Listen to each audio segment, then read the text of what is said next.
Drama serial मन मसमलन की आने वाली एपिसोड में आप देखेंगे कि रिया जो कि कबीर के घर पहुंच ही जाती है और कबीर जिसे इस बात पर यकीन था कि रिया उससे मिलने उसके घर जरूर आएगी क्योंकि वो भी उससे प्यार करती है, लेकिन इजहार से डरती है क्योंकि उसे लगता है कि अगर वो दोनों एक दूसरे के करीब आए तो अस्मा या सिकंदर उसे नुकसान ना पहुंचा दे। यहाँ कबीर उससे कहता है कि वो इस बात की परवाह ना करे कि मेरे साथ क्या होगा, वो उससे बहुत प्यार करता है और एक ना एक दिन उसे इस घर में और उसके कमरे में दुल्हन बनकर आना ही पड़ेगा। अगर ऐसा ना हुआ तो कबीर मर जाएगा। कबीर के मुंह से मरने की बात सुनकर रिया उसके मुंह के आगे हाथ रख देती है। रिया से ये बर्दाश्त ही नहीं होता कि कबीर उससे मरने की बात करे। तो दूसरी तरफ आप देखेंगे कि मबीना बेगम को जब ये बात पता चलती है कि रिया घर आई है तो वो उल्टे पांव ही घर वापस आ जाती है। रिया को अपने सामने देखकर कहती है कि उसकी जुर्रत की दाद देनी पड़ेगी, अपने दुश्मन के घर आने के लिए जिगरा चाहिए होता है। यहाँ पर मबीना रिया को याद कराती है कि जब कबीर तुम्हारे घर पे आए उस पर बंदूक तान ली थी और यहाँ तक कि उस पर गोली भी चलाई थी। तब रिया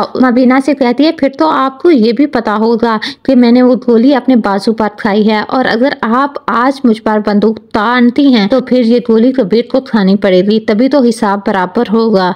ये बात सुनकर मबीना को बहुत ज्यादा गुस्सा आता है और वहीं पर कबीर हंस देता है। कबीर को रिया की ये दीदा दिलेरी बहुत अच्छी लगती है। तो दूसरी तरफ रिया पढ़ाई के बहाने कबीर से मिलने लग जाती है और कबीर हर बार उसे इम्प्रेस करने की कोशिश करता है और अपनी मोहब्बत का इजहार करता है। यहाँ रिया कबीर से कहती है कि वो लगा रहे उसे इम्प्रेस करने के लिए, जब वो इम्प्रेस हो जाएगी तो वो उसे बता देगी। यही अगले ही सीन में आप देखेंगे कि रिया और कशिफ जब कबीर के घर से वापस अपने घर जाती है तो रिया तो बहुत ज्यादा खुश होती है। आखिरकार कबीर और उसके बीच सब ठीक हो जाता है और दूसरी तरफ अस्मा बहुत ज्यादा परेशान, जब वो कशिफ और रिया को हंसता देखती है तो उससे बर्दाश्त नहीं होता और वो उससे बातें सुना देती है कि यार वो इतनी खुश क्यों है। कभी वो भी बहुत ज्यादा खुश हुआ करती थी, उसकी जिंदगी की सबसे बड़ी खुशी तो उस गाड़ी में। ये कहकर ही अस्मा फौरन चुप हो जाती है। इस तरह वो अपने जुर्म का इकरार करते करते रह जाती है और यही बात कशिफ और रिया भी महसूस करती हैं कि अगर आज आपा सच बोल देती